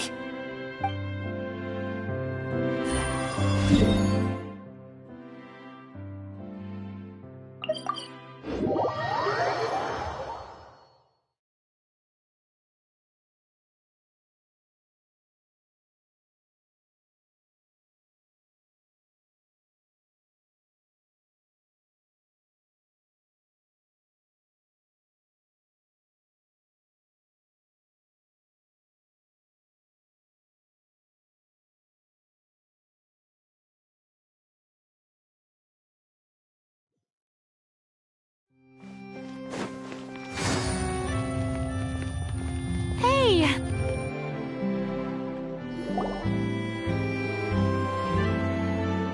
I knew you'd be here. I'm here merely for a short break. It has been a while, Miss Furina. And you too, Traveler in Paimon. What might I assist you with today? I would like to book the Opera Epiclese for an event. You see... I understand. The process for booking the Opera Epiclese is complex and can be somewhat cumbersome. But given that the request is coming from the three of you, I see no reason to make things unduly difficult. The story of the little Oceanid is most fascinating.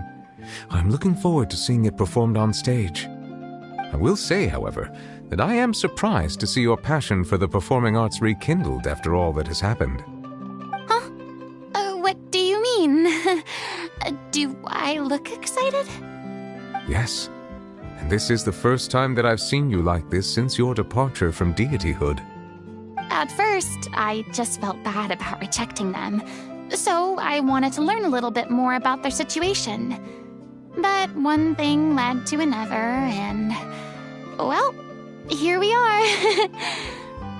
In the past, we sat in our high chairs in the court, giving our opinions on isolated cases, all while knowing very little about the human stories behind each and every one. Maybe it's because I finally become an ordinary person and gained my freedom, but I've developed a great sense of curiosity about their lives. I'm truly delighted to see you find a new lease on life. Now that you've regained some confidence, have you had any thoughts regarding a return to the stage? Why would you suddenly ask a question like that? Well, if the Little Oceanid turns out to be a great success, it will no doubt become a classic. Many theater companies are certain to add it to their repertoire. The experiences and decisions of the protagonist, Cleo, are all modeled after your own. Naturally, this makes you eminently suited to playing the leading role. It would truly be a shame if you did not take this opportunity to allow audiences to enjoy your outstanding acting talents once more. Haven't I already made myself clear? I won't act or perform in any role ever again. No exceptions. Nor do I think it is any great shame. There is no lack of fine actors or inspirational stories, either on or off the stage. This experience is a case in point. I feel like I've learned a lot, and it has already been well worth the price of admission. I must admit, though, I'm a little envious. They're quite fortunate to be able to bid farewell to their past in such a magnificent manner. I see. Well, I'm glad to learn that you have found a role to play that you enjoy, be it on the stage or not. I sincerely hope the show will serve as the grandest of finales. I will have my staff book the date and mail the relevant paperwork to the troupe once the details are confirmed. Thanks, Nervalette. You are very welcome.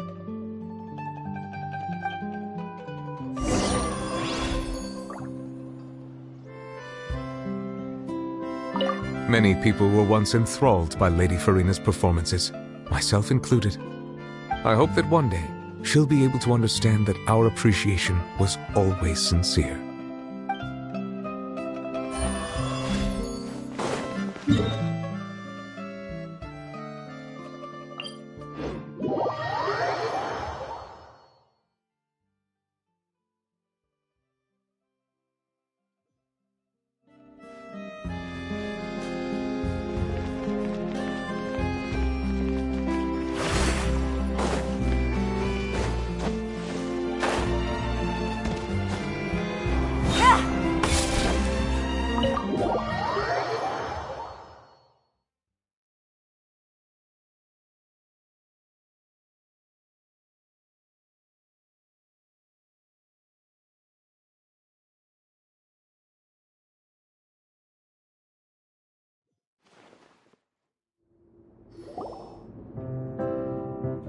everyone.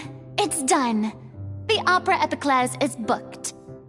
Thanks to my eloquent and impassioned speech, Monsieur Neuvillette was moved to provide us with a fitting stage for this special performance.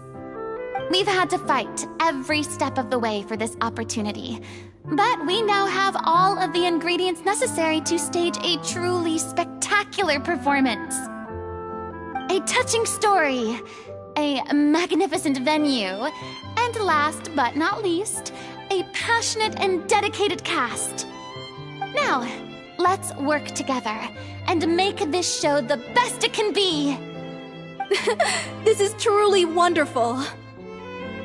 The sooner we can finalize the ending, the more time we'll have to rehearse. Fiumali and I just went over some parts of the script and tweaked a few things. I think it's really going to resonate with the audience now. Wow, you two had a constructive conversation? That's great! Communication is vital to any good performance. Look at us. We've come so far. I never could have pictured this scene a few days ago. It's amazing! Even though Furina's still being a bit of a drama queen about it all, she's really fired everyone up!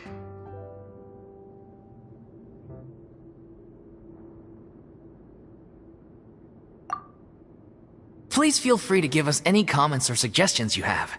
We really value your input. Hey, Loic, get over here. Time to practice the opening number.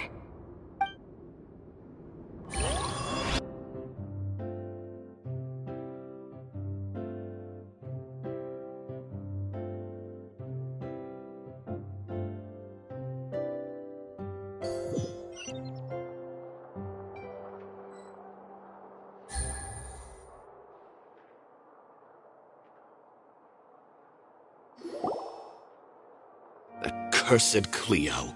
She stole the waters of life from us. She's a fraud, and she must pay for her crimes. This has nothing to do with her. The ignorance and hatred of our people is to blame. How can we hope to win back the water's favor if we don't change our ways? This guy could be useful.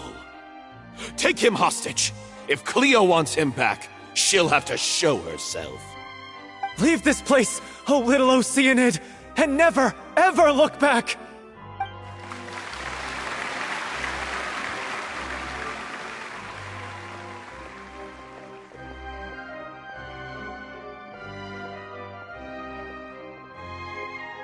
Everyone's really throwing themselves into their roles.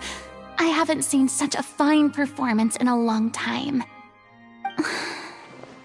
If only... What should we do? It's almost time for her to take the stage! Why? Why does it have to be now? Hey, what's going on? You're due on stage any second now. Oh no, not again. But why? What about your new meds? Did they stop working? They've been getting less and less effective over time. I've had to keep increasing my dose. What? I thought they cure it. So they were only managing your symptoms? I figured whatever it took to get me through this final performance. How could you do this to yourself? And after that lecture you gave me about not looking after my health. I'm sorry. I've let everyone down. You... This is a conversation for another time. How can the show go on without its star performer? Miss Furina, I'd like to make a request of you. Say no more. If you're sick, you need to rest. I know what you're going to ask. Loic, your character has no more scenes, correct? Oh, yeah. I think my scenes are all done. Although, I do have one more line. But I guess another guy in the troupe with a similar voice register could take it. Why? Please take Delphi back to her place to rest. I'll sing the finale. From the sublime to the ridiculous. After all that, everything's come full circle. Thank you, Miss Furina. I'm so sorry to put you in this position after everything you said. Never mind. What's done is done. It's really my own fault for getting in too deep. No one likes regrets, myself included. Leave it to me. I've watched you rehearse so many times that I've learned Cleo's part by heart. I do not doubt your acting skills, but please allow me to ask just one more question. After all, this show is dedicated to the life and legacy of our director. What, in your opinion, is the reason Cleo shines so brightly? It's her pure heart.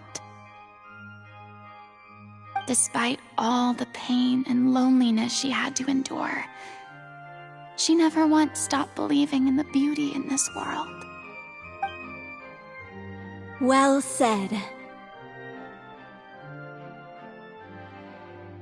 I leave Director O'Reilly in your hands.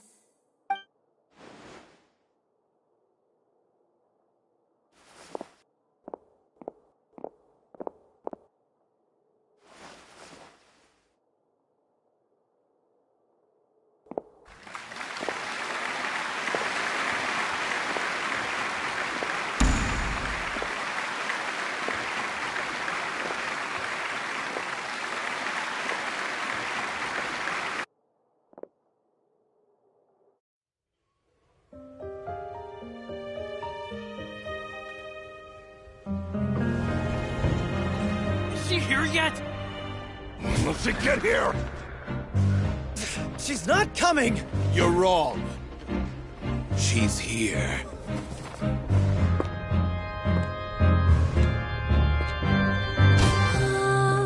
Si je pouvais vivre dans l'eau, le monde serait-il plus beau? Me pardonneras-tu, ô chère mère?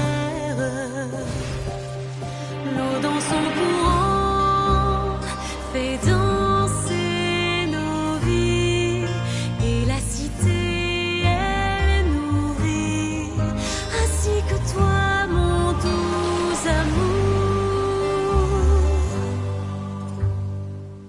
But what about your wish? My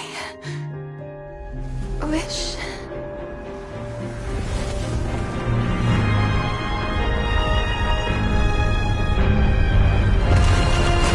If you become human, you can reveal your secret to no one. You will face suffering and loneliness. Is this truly what you want? Le grand amour ne suffit pas, seul un adieu fleurira. C'est notre histoire de vie, douce et amère. Moi, je serai toujours là, à voir le monde et s'inventer,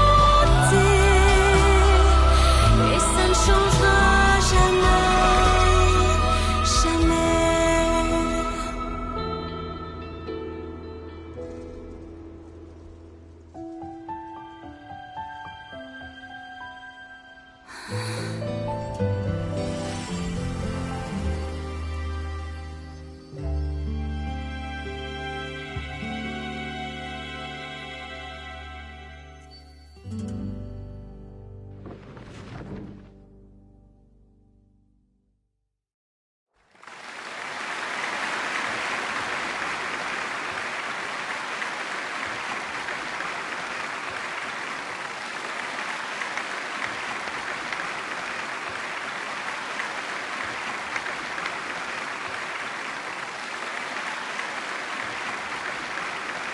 Is it just me?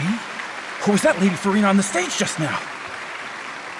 She hasn't been seen for a while now, and she just appears out of nowhere? Gotta say, though, her acting skills are as superb as ever.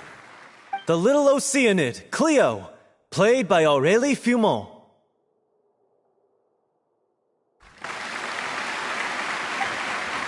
Wait, that's not her name.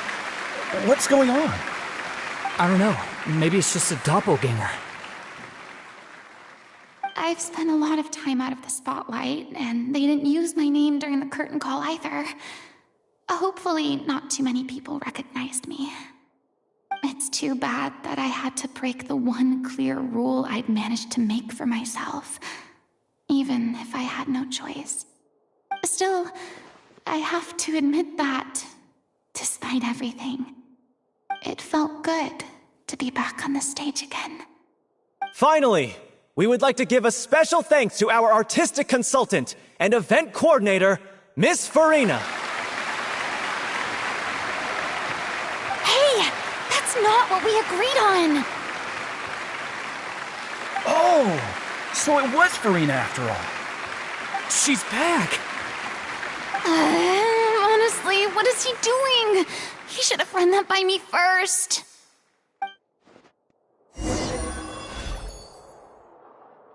All right, calm down. Don't be mad. This was a group decision. We just didn't want your contributions to go unacknowledged. After all, it's been the rule in Fontaine since ancient times that everyone's work, visible or invisible, is equally deserving of recognition. Yes, I know the rule, but it should still be applied on a case-by-case basis. I wasn't ready for this yet. It's no big deal. What's the worst that could happen? Oh, yeah? Well, since you think it's so easy, you can sign them for me. This is a great chat and all, but can we talk about that crazy thing that happened during the show? It nearly gave Paimon a heart attack. Paimon flew over to where she was supposed to be and was about to drop the prop vision, and then suddenly, a real one popped out of thin air! Oh, that. I've got no idea what happened there either. But hey, it worked pretty well, didn't it? I'll bet the audience has never seen such a realistic prop. Wait, what about Dolphy? I wonder how she's doing. Oh, let's go check on her as soon as we finish clearing the stage. Yes. Plus, she'll definitely want to hear how the end of the show went. If nothing else, we can safely say that we accomplished what we set out to do.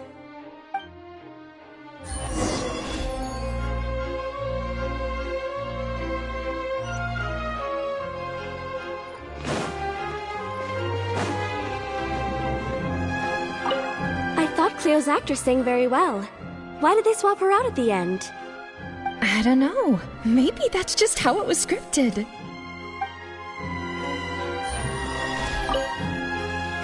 Did anyone see where Miss Furina went? Oh, I want to get her autograph, but I can't find her anywhere.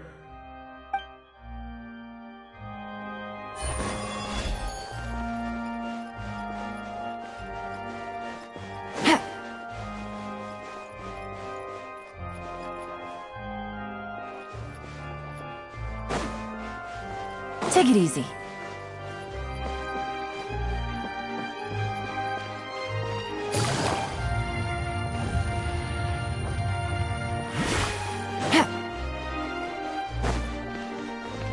Take it easy.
Ah, you're back. She's doing okay. Her condition stabilized after taking some of her original medication. From experience, though, I'd say she still needs a few more days of rest. How did the performance go? Was it a success? Did the audience like it? You'll be glad to know it was fantastic! Also, you're not gonna believe what happened while Furina was on the stage. You'll probably be able to read all about it in the Steambird first thing tomorrow morning. That's wonderful. I'm so sorry I failed to see it through to the end. I guess I was wrong to try and tough it out to begin with. Oh, don't worry about it. Like they told me after announcing my name during the curtain call, everyone's work deserves recognition. Even though you couldn't see it through to the final scene, the audience was very impressed by your performance. It's safe to say that you made your mark on this memorial show. Well, one way or another, we did it. I've had bad luck ever since I was born, so I never expect things to go smoothly in life. I'm just happy to know that we went out on a high note. That's all that matters. Blaming your bad luck again, are we? Maybe if you didn't push yourself past your limits so much, your illness wouldn't be flaring up all the time. Oh, don't you start. I don't have the energy to argue with you right now. Aw, you two clearly care a lot about each other. I don't know what you're talking about. You mean we never stop arguing with each other?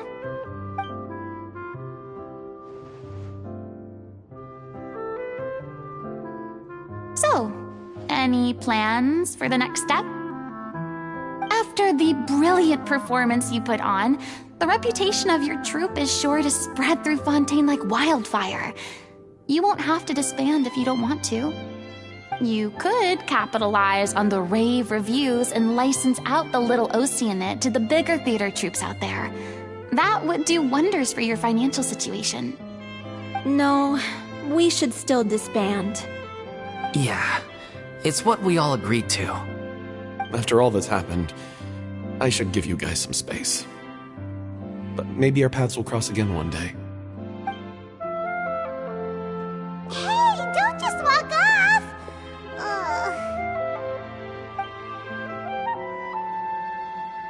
I still want to keep performing, so I might join another troupe. After watching Miss Furina's performance, I think I'm starting to understand our director's infatuation with musicals.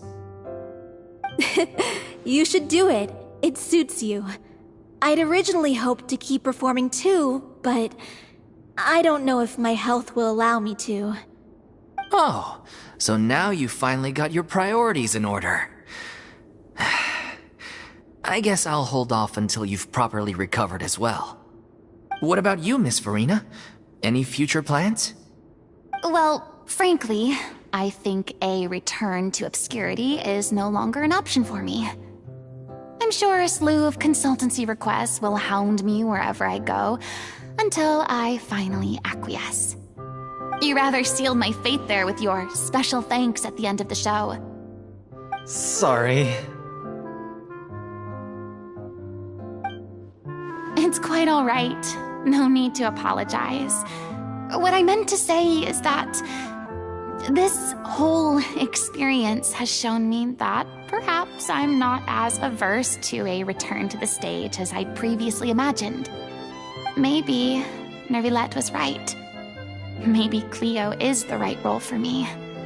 I still don't wish to pretend to be someone else, but I do have a desire to express myself. So, maybe the show will go on for me after all.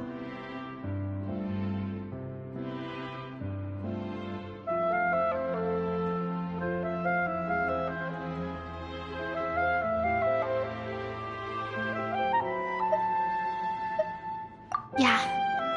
There was once a time when I was an actress in a masquerade, seeking only to hide the truth.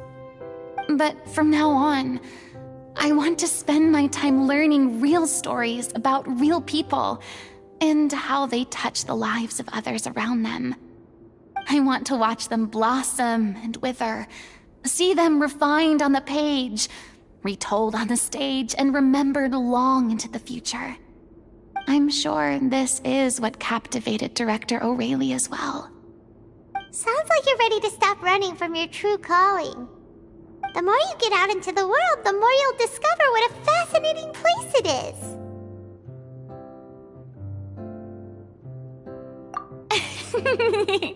Then it's a deal.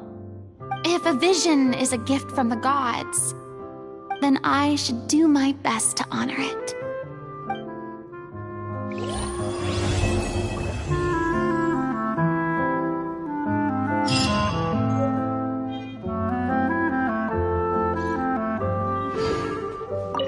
I mean, of course I have some regrets, but...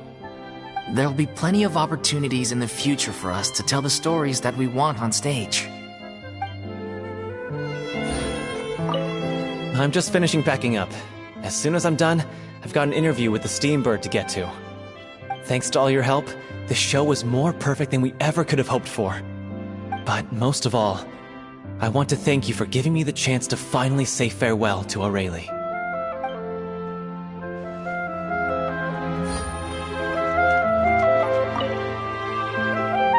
Now that the buzz is worn off, I feel ready to pass out.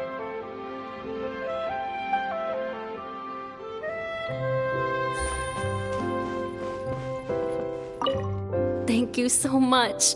I feel like I've rekindled the passion I had when I first joined the troupe. It might turn out to be too little, too late for me. But still, this has been the experience of a lifetime.